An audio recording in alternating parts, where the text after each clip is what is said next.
हाँ, बिस्मिल्लाहिर्रहमानिर्रहीम। अच्छा जी, हम बात कर लेते हैं theories and experiments related to atomic structure. जब हम लोग डिस्कवर कर चुके कि जब हमें कहा जाता था कि एटम जो है this is the smallest particle of matter, और ये चीज़ हम लोगों ने गलत साबित कर दी जब हम लोगों ने सब एटॉमिक पार्टिकल्स यानी एटम से भी छोटे या जिनसे मिलकर एटम बना है, जैसे प्रोटॉन है, न्यूट्रॉन है, इलेक्ट्रॉन है, जो कि एटम के अंदर पाए जाते हैं। अगर वो एटम के अंदर हैं तो इट मीन्स दैट कि वो एटम से भी छोटे हैं। तो जब हम लोग ये डिस्कवर कर चुके, रदरफोर्ड ने डिस्कवर कर लिया और बाकी साइंटिस्ट जो हैं उन्होंने इलेक्ट्रॉन, प्रोटॉन, न्यूट्रॉन्स डिस्कवर कर लिए, then there was a question. ये एक सवालिया निशान था कि ये तो पता चल गया कि एटम छोटा नहीं होता, एटम के अंदर कुछ और पार्टिकल्स हैं, हमने उनके चार्जेस भी पता लगा लिए, हमने ये भी पता लगा लिया कौन क्या है, उसकी प्रॉपर्टीज क्या है। लेकिन अब सवाल ये था कि वो कौन सी चीज कौन सी पोजीशन पर मौजूद है। इलेक्ट्रॉन है, ठीक है, होता है, कहां पर होता है, एटम के अंदर उसकी पोजीशन क्या है। प्रोटॉन होता है, ठीक है, मान लिया, एटम के अंदर कहां पर होता है, उसकी पोजीशन क्या है। प्रोटॉन है, न्यूट्रॉन होता है, कहां पर होता है। अब जो स्ट्रक्चर ऑफ एटम था, उसका स्ट्रक्चर किस तरह का होता है। जैसे आपने कहा ना कि हमने मान लिया कि ये घर खाली नहीं है, इस घर के अंदर चेयर्स भी पड़ी हुई हैं, इस घर के अंदर सोफा भी पड़ा हुआ है, इस घर के अंदर जो है वो बाकी सामान भी पड़ा है। अब वो सामान असेंबल किस तरह किया गया है, सोफे कहाँ लगाए हैं, इस दीवार के साथ लगाए हैं, बेड कहाँ लगाया है, अरेंजमेंट जो है वो स्ट्रक्चर होता है। कि अब स्ट्रक्चर ऑफ एटम क्या है, अरेंजमेंट किस तरीके से है। हम जो अभी पता पढ़ते हैं ना कि न्यूक्लियस दरमियान में होता है और इसके इर्द गिर्द इलेक्ट्रॉन्स रिवॉल्व करते हैं, ये तो थ्योरी से प्रूव होगा, अभी ये तो हमें पता है, पहले पता नहीं थी ये बात, ठीक है। इस चीज़ को साबित किया गया, इस चीज़ को प्रूव किया गया कि इसका स्ट्रक्चर क्या होता है, इलेक्ट्रॉन कहाँ है, प्रोटॉन कहाँ है, न्यूट्रॉन कहाँ है, उसकी जो प्रेजेंस है कौन कौन सी जगह पर है वो चेक की गई। कैसे, इस थ्योरी की मदद से। वो किसने, रदरफोर्ड की थ्योरी थी एटॉमिक मॉडल की। लॉर्ड रदरफोर्ड इन 1911 के अंदर, पाकिस्तान बनने से बहुत पहले, carried out series of experiments and proposed a new model for the atom। उसने काफ़ी एक्सपेरिमेंट्स किए, सीरीज ऑफ एक्सपेरिमेंट्स, काफ़ी एक्सपेरिमेंट्स किए और एक नया मॉडल दिया। एक्सपेरिमेंट क्या था, द वेरी इंपॉर्टेंट एक्सपेरिमेंट, जो कि हुआ लेकिन इसके अंदर कुछ कमजोरियां थी, कुछ कमियां थी, जिसकी वजह से इसको 100% एक्सेप्ट नहीं किया गया और इसको हम अभी देखेंगे इसे। अच्छा, पहले रीड कर लेते हैं, चलें क्या कहते हैं। Rutherford took a thin sheet of gold, उसने क्या लिया, गोल्ड की एक थिन शीट ली, एंड बम्बार्डेड, और उस पर बौछार की, ठीक है, बम्बार्ड किया किस चीज को, अल्फा पार्टिकल्स को, obtained from a radioactive element like polonium। ये देखिए ये आपके पास क्या है, अल्फा पार्टिकल्स जनरेट हो रहे हैं, बीम ऑफ अल्फा पार्टिकल्स कहां से निकल रही है, आपके रेडियो एक्टिव एलिमेंट, ये एक एलिमेंट है जिसमें से अल्फा पार्टिकल्स निकल रहे हैं, ये ठीक है। ये जा रहे हैं किस पर, गोल्ड की एक शीट के ऊपर। ये आपके पास ये जो गोल्ड कलर है, गोल्ड कौन नहीं पहचानता, ये गोल्ड कलर, ये आपके पास शीट है, इसके ऊपर बम्बार्डमेंट की है उसने, ठीक है, अल्फा पार्टिकल्स की। ये आकर इस शीट पर अल्फा पार्टिकल्स गिर रहे हैं। अब उसने देखा कि जब अल्फा पार्टिकल्स जो हैं वो आकर इस गोल्ड की प्लेट पर टकराए तो उसने एक अजीब मंजर देखा। क्या मंजर था, दीज रेज, जो रेज थी, अल्फा पार्टिकल्स थे, वो स्कैटर्ड हो गए, बिखर गए, ठीक है, बिखर गए किस तरह, from atom and examined on a zinc sulphide screen. फिर उसने इसको खाली नहीं छोड़ा, इस प्लेट, ये जो सोने की ये गोल्ड फॉइल है, इसको घेरा लगाया उसने, ये देखें, इसको घेरा लगाया उसने या कवर किया, किसकी मदद से, ये उसने जिंक सल्फेट की स्क्रीन लगाई जिस पर वो ऑब्जर्व कर सके कि ये जो मैं अल्फा पार्टिकल्स इस पर गिराऊंगा, इस गोल्ड फॉइल के ऊपर मैं फेंकूंगा, वो क्या करते हैं, उसको ऑब्जर्व करने के लिए उसने ये फील्डिंग लगा दी, जैसे ग्राउंड होता है, ठीक है, फील्डिंग लगा दी ताकि चेक कर सके इनका रिजल्ट क्या निकला, ठीक है। तो ये आपके पास बेसिकली उसका अपरेटस था जो यूज किया उसने स्ट्रक्चर ऑफ एटम दिखाने देने के लिए। ऑब्जर्वेशन क्या थी, उसने क्या ऑब्जर्व किया, पहले हम उसकी ऑब्जर्वेशन देखते हैं, फिर हम देखते हैं कि वाकई क्या चीजें मौजूद थी। Most of the particles passed straight and undeflected through the sheet, बहुत सारे पार्टिकल्स थे जो सीधे गुजर गए, स्ट्रेट पास स्ट्रेट सीधे गुजर गए, एंड अनडिफ्लेक्टेड और कहीं भी डिफ्लेक्ट नहीं हुए through the sheet and produce illumination on the zinc sulphide screen. कहता है कि बहुत सारे ऐसे पार्टिकल्स थे जो सीधे गुजर गए ये देखें, ये रे आ रही है और ये सीधी की सीधी क्या हो रही है, यहाँ से पास हो रही है, ये देखें, ये सीधी पास हो गई, इसमें से गुजर गई, ठीक है। सोने की जो गोल्ड हमारे पास फॉइल थी उसके अंदर से सीधी पास हो गई। ये ऑब्जर्वेशन है, ऑब्जर्वेशन का नतीजा क्या निकालता है उस पर हम अभी आएंगे, ठीक है। पहली ऑब्जर्वेशन, कुछ सीधी गुजर गई, ओके जी, ठीक हो गया।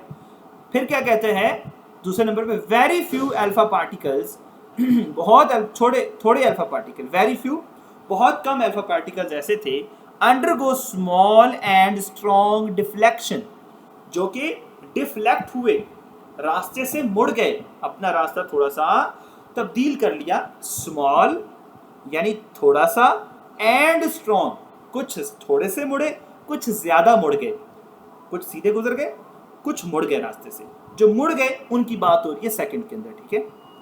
कि कुछ अल्फा पार्टिकल्स सीधे गुजर गए, कुछ ने अपना रास्ता तब्दील कर लिया, कुछ ने थोड़ा तब्दील किया यानी स्मॉल, और कुछ ने ज्यादा डिफ्लेक्ट हुए, अपने रास्ते से ज्यादा मुड़े, after passing through the gold foil, ठीक है जी। हम उसको भी साथ ही एक दफा देख लेते हैं। ये देखिए, कुछ थे जो क्या हो गए, ये देखिए डिफ्लेक्ट हो गए, अपना रास्ता यहां तक तो ठीक आए, टकराए, इससे टकराने के बाद इधर आ गए कुछ, ठीक है। कुछ हमने कहा था किधर चले गए, सीधे गुजर गए, कुछ ने थोड़ा सा रास्ता ये देखें तब्दील कर दिया, इस तरफ आ गए, सीधा नहीं गुजरे बल्कि थोड़ा रास्ता चेंज कर दिया, ये देखें, ये भी आप देख सकते हैं, ठीक है। थोड़ा सा मतलब इस तरीके से भी आप देख सकते हैं। ये था सेकंड उसकी ऑब्जर्वेशन कि कुछ सीधे गुजरे, कुछ ने रास्ता तब्दील किया, द सेकंड ऑब्जर्वेशन। अब थर्ड क्या उसने ऑब्जर्व किया, ये बड़ी इंपॉर्टेंट चीज है, ठीक है। कहता है कि तीसरी उसने क्या ऑब्जर्वेशन दी कि फ्यू, अ वेरी फ्यू यानी बहुत कम, वेरी फ्यू को याद रखना है आपने, अ वेरी फ्यू बहुत कम ऐसे अल्फा पार्टिकल्स थे, 1 of 8,000 यानी अगर 8,000 पार्टिकल्स को मैंने गिराया है उस फॉइल के ऊपर, गोल्ड फॉइल पर 8,000 टुकड़े अल्फा पार्टिकल के गिरे हैं अगर, तो उसमें से एक ऐसा टुकड़ा था जो रिट्रैक्ट देयर पाथ, अपने रास्ते से मुड़ गया, वापस आ गया, टकरा के वापस आ गया, ठीक है। यानी उसने अपना रास्ता चेंज नहीं किया बल्कि मुड़ आया वापस, आगे नहीं जाने दिया उसने इसको, ठीक है। यानी आप यहां पर देख सकते हैं कि वेरी फ्यू का लफ्ज आपने याद रखना है। कुछ ये देखें यहां पर आए, कुछ तो सीधे गुजर गए, कुछ थोड़े से मुड़े, और कुछ ये देखें ये मुड़ के वापस चले गए, ठीक है। कुछ इधर मुड़ गए, कुछ इधर मुड़ गए, कुछ इधर, ठीक है। बहुत कम थे, ये बहुत कम पार्टिकल्स थे जो पीछे मुड़े या इधर उधर गए, यानी डिफ्लेक्ट यानी रिफ्लेक्ट बैक हुए, ठीक है, वो बहुत कम थे। ज्यादातर सीधे गुजर गए, कम थे रास्ता जिन्होंने तब्दील किया, और कहता है बहुत ही कम थे, कुछ बहुत ही कम ऐसे पार्टिकल्स थे जो बिल्कुल वापस आ गए, जो बिल्कुल टकराकर आगे गुजर ही नहीं पाए। अब इससे क्या साबित होता है, इससे क्या साबित होता है, सवाल तो ज़हन में आता है कि भाई साहब आप क्या कहना चाह रहे हैं, आपने इतनी लंबी कहानी सुनाई है, मतलब क्या है आपका, पूछ लेते हैं। कंक्लूजन क्या निकाला उसने, नतीजा क्या निकाला इन आउटकम्स का जो उसने हमें बताए हैं। अकॉर्डिंग टू रदरफोर्ड साहब कहते हैं कि an atom consist of 2 parts nucleus and extra nuclear part, यानी जो एटम है इसके अंदर क्या मौजूद होता है, an atom consist of 2 parts, इसके पास 2 पार्ट्स हैं, यानी जो हमारा घर है एटम, जो जिसमें इलेक्ट्रॉन, प्रोटॉन, न्यूट्रॉन होते हैं, वो घर है इन तीनों पार्टिकल्स का, ठीक है। वो कहता है कि वो 2 हिस्सों में तकसीम है, जैसे हम कहते हैं हमारा घर 2 हिस्सों में तकसीम है, एक मेहमानों के लिए है और एक अपनी घर की फैमिली के लिए है, ठीक है। तो वो कहता है कि ये 2 हिस्सों में तकसीम है atom, divided in 2 parts, this is divided in 2 parts. कौन कौन से, एक न्यूक्लियस यानी एक हिस्सा एटम का दो हिस्से हैं, एक न्यूक्लियस वाला हिस्सा है एंड एक्स्ट्रा न्यूक्लियस पार्ट, और न्यूक्लियस के अलावा भी कुछ एरिया है जहां न्यूक्लियस तो नहीं है, कुछ और है। वो क्या है? यानी वो कहता है कि atom is divided in two parts. पहली चीज, एटम के अंदर एक न्यूक्लियस है और बाकी न्यूक्लियस के अलावा हिस्सा है।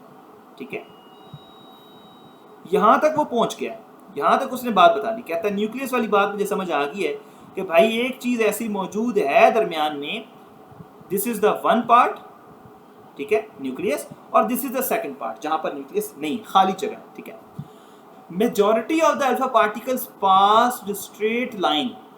वो कहते हैं कि ज्यादातर, मेजॉरिटी याद रखिएगा, ज्यादातर क्या हुए, सीधे गुजर गए, स्ट्रेट लाइन, एंड अनडिफ्लेक्टेड, जरा सा मुड़े भी नहीं है, सीधा गुजर गए हैं। Show that most volume occupied by atom is empty. वो कहता है ना, जो पार्टिकल सीधे गुजरे हैं, इसका मतलब क्या है? इसका मतलब यह है कि एटम के अंदर ज्यादातर जगह खाली है, ज्यादातर जगह खाली है। न्यूक्लियस है लेकिन बहुत थोड़ी सी जगह न्यूक्लियस ने घेरी हुई है, बाकी जो सारी साइडें हैं उसका इर्द गिर्द का एरिया है वो एटम का खाली होता है। ठीक है, जिसके अंदर हम क्या कहते हैं, इलेक्ट्रॉन्स रिवॉल्व करते हैं। रिवॉल्व भी करते हैं लेकिन रिवॉल्व एक जगह पर होगा ना एक वक्त में एटम, जहां रिवॉल्व वो नहीं कर रहा वो जगह तो खाली है, उसको हम एम्प्टी स्पेस कहते हैं। यानी घूम रहा है, ठीक है, जहां पर मौजूद है वो जगह तो फिल है, लेकिन जहां वो नहीं है वहां तो खाली जगह है, तो एम्प्टी स्पेसेस भी मौजूद होती हैं एटम के अंदर, उसका ये मतलब था। फिर कहता है कि alpha particles are positively charged and their deflection indicates that the spelling of atom has positive charge which is named as nucleus. ठीक है, वो कहता है क्योंकि अल्फा पार्टिकल्स जो हैं उन पर पॉजिटिव चार्ज होता है, हमने पढ़ा था ना। ठीक है, हीलियम ऊपर प्लस मौजूद था चार्ज के, जब हम डिस्कवरी ऑफ प्रोटॉन पढ़ रहे थे उस पर पॉजिटिव चार्ज था। तो वो कहता है क्योंकि जो अल्फा पार्टिकल्स हैं वो डिफ्लेक्ट हुए हैं, जब उसने गोल्ड की फॉइल में से उनको गुजारने की कोशिश की है, बिकॉज दे डिफ्लेक्ट, क्योंकि ये देखिए वो क्या हुए हैं, डिफ्लेक्ट हुए हैं, रास्ता बदला है उन्होंने। ठीक है, इसका मतलब ये हुआ कि यहाँ पर दरमियान में कोई ऐसी चीज मौजूद है जो उनको क्या कर रही है, दूर फेंक रही है, दफा कर रही है, रिपेल कर रही है, रिपल्शन हो रही है। इसका मतलब न्यूक्लियस में जो चार्ज है ना वो पॉजिटिव चार्ज मौजूद है। क्यों? क्योंकि मैं जो रेस फेंक रहा हूं वो भी पॉजिटिव है, और जब उन्होंने वहां से गुजरने की कोशिश की जहां पर वो न्यूक्लियस साहब मौजूद थे, उन्होंने उसको दूर दफा कर दिया। इस वजह से मेरी रेस का रास्ता चेंज हो गया। रेस का रास्ता चेंज हुआ, इट मीन्स दैट जो न्यूक्लियस है ना उस पर कोई चार्ज है और वो पॉजिटिव चार्ज है। क्यों? क्योंकि मेरी रेस पर भी पॉजिटिव चार्ज था और उन रेस को उसने दफा किया है, दूर फेंका है। इस वजह से उस पर मेरा मानना यह है कि न्यूक्लियस के ऊपर कौन सा चार्ज होता है, न्यूक्लियस के अंदर जो पार्टिकल है वो कौन से हैं, पॉजिटिव पार्टिकल मौजूद है। ठीक है, ये ऑब्जर्वेशन थी उसकी। फिर वो क्या कहता है, the alpha particles are positively charge and the deflection, उनकी जो डिफ्लेक्शन है, चूंकि क्या है अल्फा पार्टिकल पॉजिटिव चार्ज था, अल्फा पार्टिकल्स के ऊपर पॉजिटिव चार्ज था, और उनकी डिफ्लेक्शन ये साबित करती है, इंडिकेट करती है, the spelling of the atom has positive charge. ठीक है, which is named as nucleus. Nucleus जो है उस पर पॉजिटिव चार्ज है, उसके अंदर पॉजिटिव चार्ज है, जिसको हम न्यूक्लियस का नाम देते हैं। ये चीज हो गई। अब आते हैं चौथी बात पे। कहते हैं the mass is concentrated in the nucleus and the electrons are distributed outside the positively charge nucleus. अब वो कहते हैं the mass is concentrated in the nucleus. जो न्यूक्लियस है ना जी, वो कंसंट्रेटेड है। कंसंट्रेशन होती है गाढ़ापन। कंसंट्रेटेड क्या होता है, गाढ़ापन। यानी जो न्यूक्लियस है ना जी, उसमें जो पार्टिकल्स हैं, हमें ये तो पता चल गया कि वो पॉजिटिव पार्टिकल्स हैं, पॉजिटिव चार्ज मौजूद है वहां पर। ठीक है, वो कहता है कि वो कंसंट्रेटेड हैं, वो नजदीक मौजूद हैं। न्यूक्लियस के अंदर जो पॉजिटिव चार्जेस मौजूद हैं वो एक दूसरे के बहुत करीब मौजूद हैं, उनके दरमियान कोई खाली जगह मौजूद नहीं है। वो कहते हैं कि अगर कोई खाली जगह मौजूद होती तो इतनी स्ट्रॉन्ग रिपल्शन पॉसिबल नहीं थी। ठीक है, the mass is concentrated in the nucleus कि न्यूक्लियस के अंदर जो प्रोटॉन मौजूद हैं वो एक दूसरे के बड़े क्लोज हैं, जुड़े हुए हैं एक दूसरे के साथ, ठीक है। In the nucleus and electrons are distributed, और वो कहता है क्योंकि जो अल्फा पार्टिकल्स मैंने फेंके थे वो गए तो हैं, ठीक है, उन्होंने पास तो किया है वहां से जो गुजरे हैं, गुजरने के लिए एटम के दरमियान में से कोई चीज तो थी जिसने उनको रास्ता दिया है, और वो क्या थे? इलेक्ट्रॉन्स थे। Are distributed outside the positively charge nucleus, वो क्या है? डिस्ट्रीब्यूट हैं, तकसीम हुए हैं। इलेक्ट्रॉन्स अगर ऐसे ही जुड़े हुए होते, एक दूसरे के करीब करीब होते, तो वो उसको खींच लेते अपनी तरफ। अल्फा पार्टिकल्स को क्या करते? कैप्चर कर लेते, अल्फा पार्टिकल्स को कैप्चर कर लेते, आगे गुजरने ना देते। ये तो हमें पता है कि अपोजिट चार्जेस एक दूसरे को अट्रैक्ट करते हैं। तो अगर वो रिवॉल्व ना कर रहे होते और मूवमेंट में ना होते और इकट्ठे होते तो अल्फा पार्टिकल चूंकि बहुत ज़्यादा हैवी होते हैं, आपने पढ़ा हुआ है, तो वो उनको कैप्चर करने में कामयाब हो जाते हैं। इलेक्ट्रॉन्स कैप्चर नहीं कर सके, उनमें से गुजर गए अल्फा पार्टिकल्स, और इससे साबित होता है कि वो डिस्ट्रीब्यूट हुए हैं इलेक्ट्रॉन्स, उनके दरमियान यूनिटी नहीं है, ठीक है, वो एक नहीं, जैसे न्यूक्लियस के प्रोटॉन्स यूनिटी है उनके दरमियान, वो इकट्ठे हैं, ठीक है, और वो उन्होंने नहीं गुजरने दिया, उन्होंने अल्फा पार्टिकल्स को उन्होंने रास्ता नहीं दिया कि वो गुजर जाए वहां से। इलेक्ट्रॉन्स यूनिट नहीं थे, इकट्ठे नहीं थे, डिस्ट्रीब्यूटेड थे, तकसीम हुए थे शेल्स के अंदर, ठीक है, जिसको हम एनर्जी लेवल्स कहते हैं, जिसके आपको मैं शेल्स इंशाल्लाह इलेक्ट्रॉनिक कॉन्फ़िगरेशन आप पढ़ेंगे, K shell, L shell, M shell, तो उसके अंदर जो शेल्स हैं उनके अंदर तकसीम हुए हैं इलेक्ट्रॉन्स, इकट्ठे नहीं है, इस वजह से उनको रास्ता मिल गया अल्फा पार्टिकल्स को वहां से गुजरने का, ठीक है। And distributed outside the positively charge nucleus, ये जो इलेक्ट्रॉन्स हैं ये न्यूक्लियस के अंदर नहीं है, न्यूक्लियस से बाहर और तकसीम हुए हैं, डिस्ट्रीब्यूट हुए हैं, ठीक है। द इलेक्ट्रॉन्स आर रिवॉल्विंग, अब वो कहते हैं कि इलेक्ट्रॉन्स क्या कर रहे हैं? रिवॉल्व कर रहे हैं, घूम रहे हैं around the nucleus in the extra nucleus part in orbits, ठीक है। न्यूक्लियस के अलावा जो हिस्सा है एटम का, एक्स्ट्रा न्यूक्लियस पार्ट से मुराद क्या है? वो वाली जगह जहां इलेक्ट्रॉन्स घूम रहे हैं, न्यूक्लियस के अलावा हिस्सा, न्यूक्लियस के अलावा यानी घर के अंदर मेहमानों के बैठने की जगह के अलावा जो जगह है जहां न्यूक्लियस बैठा है, उसके अलावा जो जगह है, वो कह रहे हैं कि इलेक्ट्रॉन्स वहां पर तकसीम हुए हैं, वहां पर रिवॉल्व कर रहे हैं, ठीक है। This was the conclusion of the experiment by the Rutherford, ठीक है।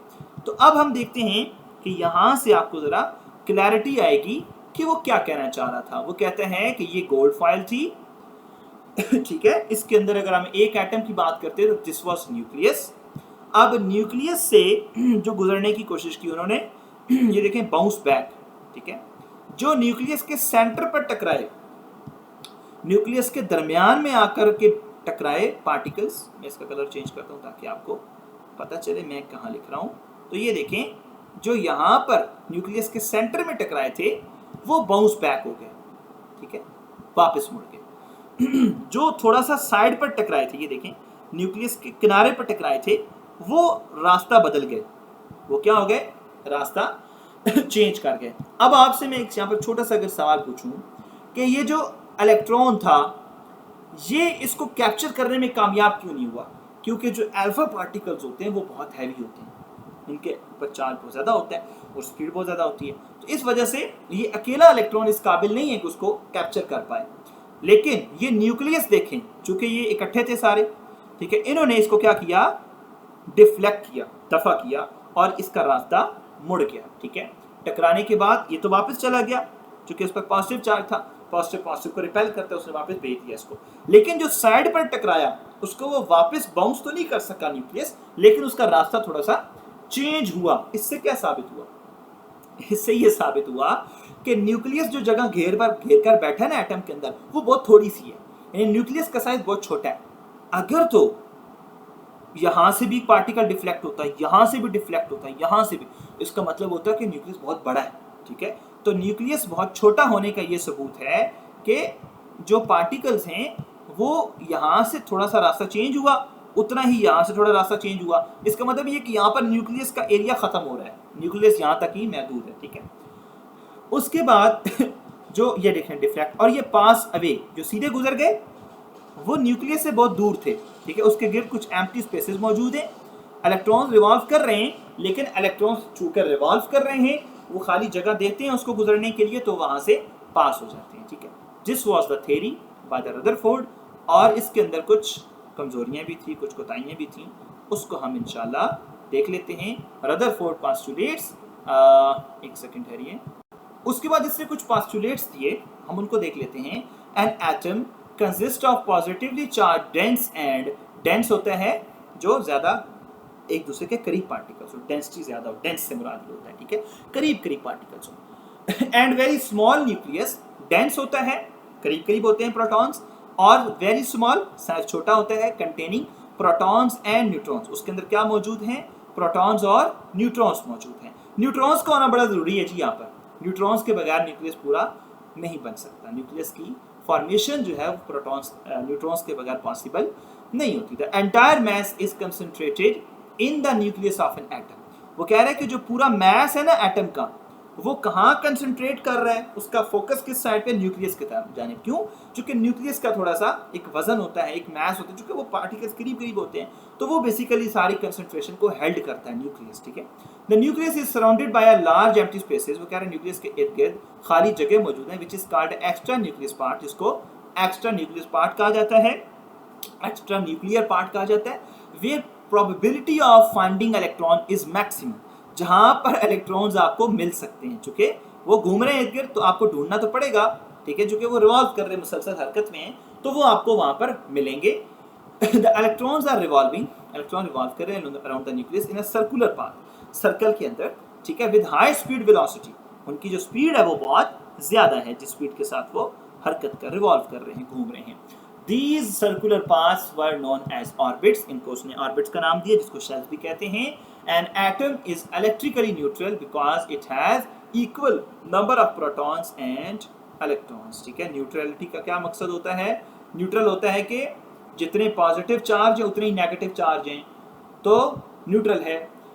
अब मुझे बताएं, अगर एक एटम के पास 5 इलेक्ट्रॉन है और 6 प्रोटॉन हो जाएं, तो इलेक्ट्रॉन 5 हैं, नेगेटिव चार्जेस कम हो गए, पॉजिटिव चार्ज ज्यादा हो गया, पॉजिटिव चार्ज आ जाएगा उसके ऊपर, यानी पॉजिटिविटी बढ़ जाएगी, ठीक है। इसी को हम क्या कहते हैं? कैटाइन कहते हैं। जिस पर पॉजिटिव चार्ज की तादाद बढ़ जाए वो कैटाइन बन जाता है, और जिसके पास इलेक्ट्रॉन्स की तादाद बढ़ जाए वो एनायन कहलाता है।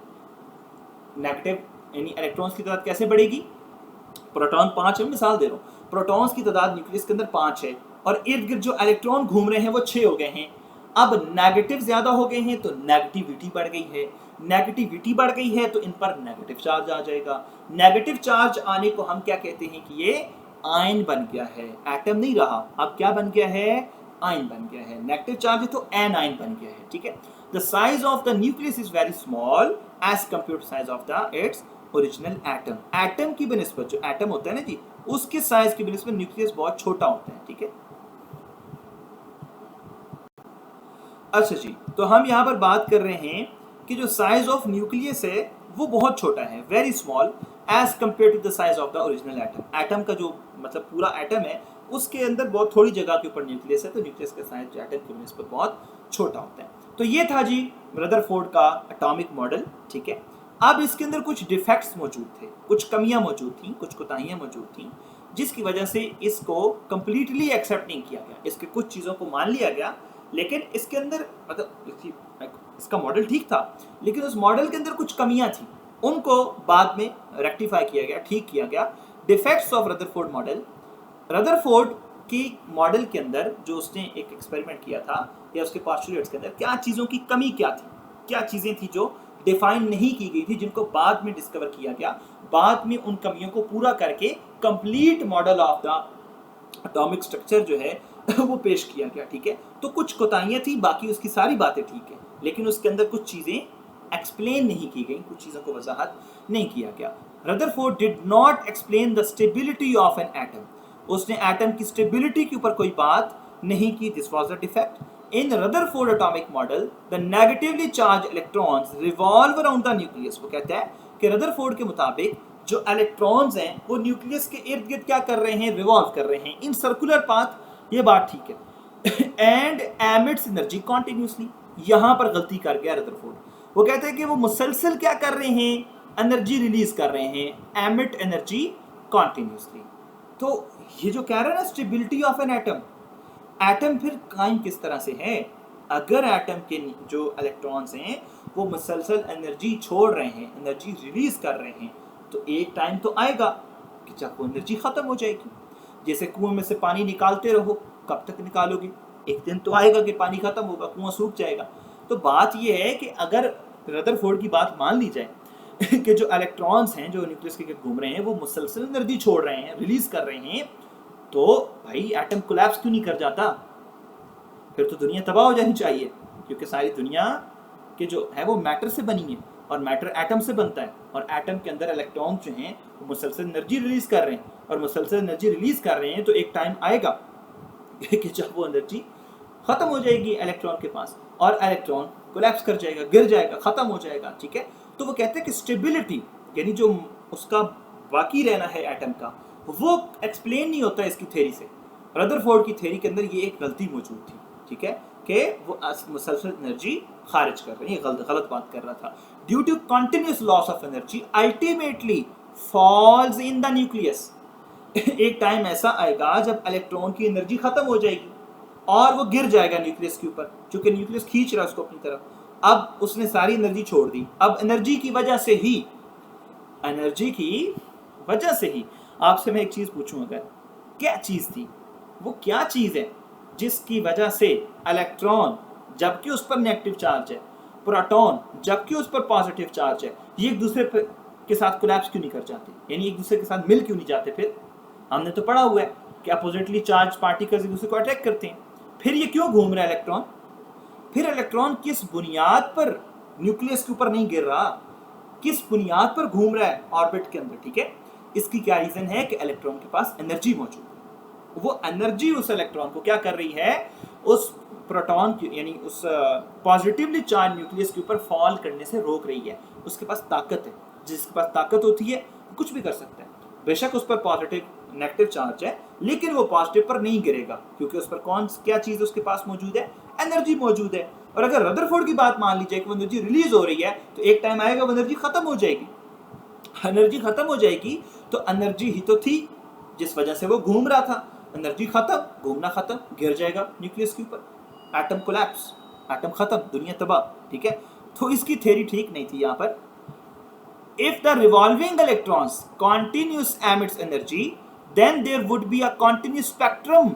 But in contrast to it, we get line spectrum from the atoms of elements. ठीक है, वो कह रहा है कि भाई अगर इसकी बात मान ली जाए कि मुसलसल एनर्जी खारिज हो रही है, तो फिर हम जब उसका स्पेक्ट्रम देखते हैं, ठीक है, एनर्जीज को ऑब्जर्व करते हैं, अपने स्पेक्ट्रम बनाते हैं, यानी उसको किसी प्लेट के ऊपर ऑब्जर्व कर रहे हैं, उसकी जो एनर्जीज बाहर आ रही है, वो हमें एक हम जब उसको ऑब्जर्वेशन उसको हम एक्सप्लेन करेंगे नेक्स्ट लेक्चर के अंदर, कि वो जब ऑब्जर्व किया गया तो उसका जो स्पेक्ट्रम होना चाहिए था एनर्जी रिलीज होने का, वो कॉन्टिन्यूस होना चाहिए था, मुसलसल स्पेक्ट्रम शो होना चाहिए था, लेकिन वहां पर तो लाइन स्पेक्ट्रम शो हो रहा है। उसकी क्या वजह है? स्पेक्ट्रम क्या होता है इसको हम इंशाल्लाह नेक्स्ट लेक्चर के अंदर देखेंगे, अगली क्लास के अंदर। यहाँ तक हम लोगों ने एक्सप्लेन किया रदरफोर्ड का मॉडल, उसके अंदर जो डिफेक्ट्स थे। नेक्स्ट टाइम इंशाल्लाह लेक्चर के अंदर नील बोहर का जो एटॉमिक मॉडल था, उसने इन डिफेक्ट्स के ऊपर काम किया, इन कोताहियों के ऊपर, इन कमियों को एक्सप्लेन किया। तो उसका जो मॉडल था वो इसका नेक्स्ट स्टेप था, जो कि इसको रिफाइनमेंट की तरफ लेकर गया। ठीक है जी, तो आज का लेक्चर हम यहाँ पर एंड करते हैं। इंशाल्लाह नेक्स्ट लेक्चर में बाकी चीज़ें एक्सप्लेन करेंगे। Thank you very much.